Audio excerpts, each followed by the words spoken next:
Thank you very much. First of all, let me introduce myself. I am Dr. Marang Baloch from Pakistan's southwestern Balochistan province. I am very delighted and honored to be around some courageous and diverse voices today. I am very thankful to PEN Norway, World Expression Forum, and Utoya Island for bringing together such a diverse group of young activists standing against powerful forces. We will see each other more in Lillehammer, so I will keep my comments brief. I lead a peaceful rights movement from the platform Baloch Solidarity Committee in Balochistan, from a corner of the world that remains unknown to the outside world. The area I belong to has been reeling from violence and insurgencies for the last 7 decades. During these last 2 decades, in the name of counter-insurgency, operations and peace, a large number of young men, mostly students, engineers, doctors, political activists and journalists have been forcibly disappeared by Pakistani security agencies. I expect many of you don't know what enforced disappearance is. Enforced disappearance is when your own government and the security agencies abduct political activists and the vocal voices and don't present them in any courts. They have been detained in the detention centers, tortured, and their family didn't know about their whereabouts, not for days but for years, even though there are cases who have been enforcedly disappeared for decades. And the family didn't know that their beloved ones are alive or dead. So that's mean definition of enforced disappearances. And it's been illegal in, you can say, in any state. And in UN Human Rights Forum, it's been illegal. But still till today, it's being practiced by the fascist states, by the oppressor states like Pakistan.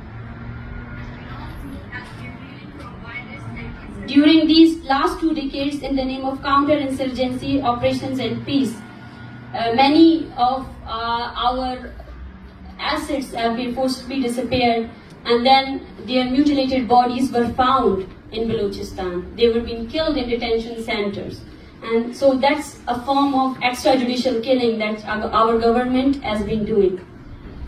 Unfortunately, the exact number of disappeared is unknown, as the state has not allowed international groups such as the United Nations or Amnesty International to investigate the nature of this human tragedy. When local activists, right groups tried to document the number or raise their voices, they themselves were disappeared. It is very difficult to tell these stories of victims of forced disappearances, but you have to search and research. And I request you all to have search and research what is happening in Balochistan, a Pakistani province, because what they have done, I see that they have disconnected us. Those who believe in human rights, those who believe in humanity, with their power and with the use of the technology, they have disconnected all those good people who want peace for all of the humanity.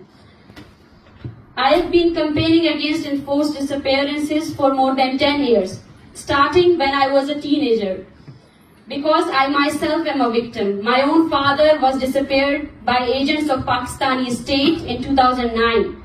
He was killed and his bullet-riddled body was found in 2011. When I was at 10th standard, and that was the day when my result was announced. And that day I found the body of my father.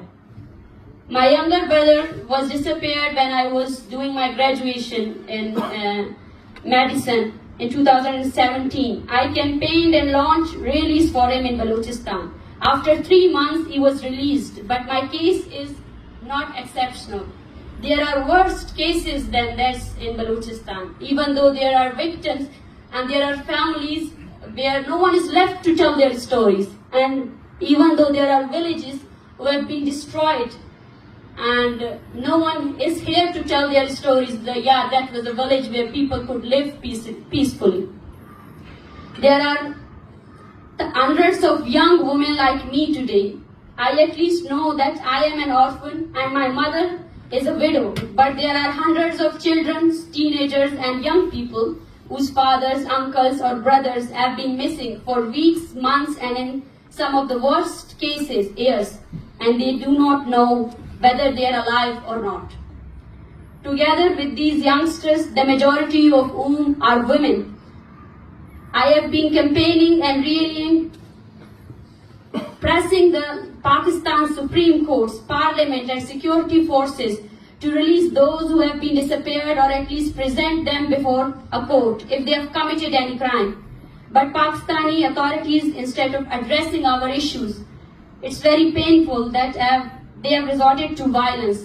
I marched more than 1,600 kilometers in December for over a month and arrived in Islamabad, the capital city of Pakistan, on a cold evening with children and women. We were beaten, charged, humiliated, and tortured by police.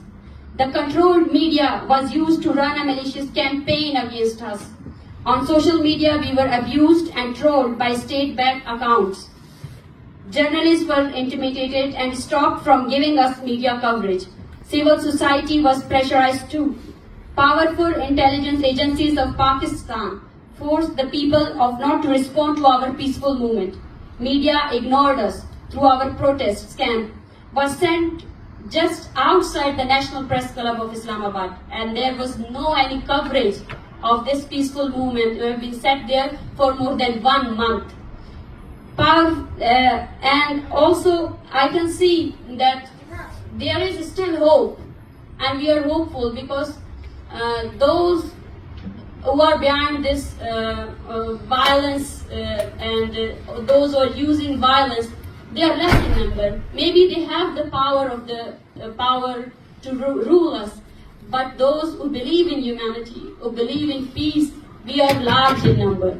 And we live in a world which has been created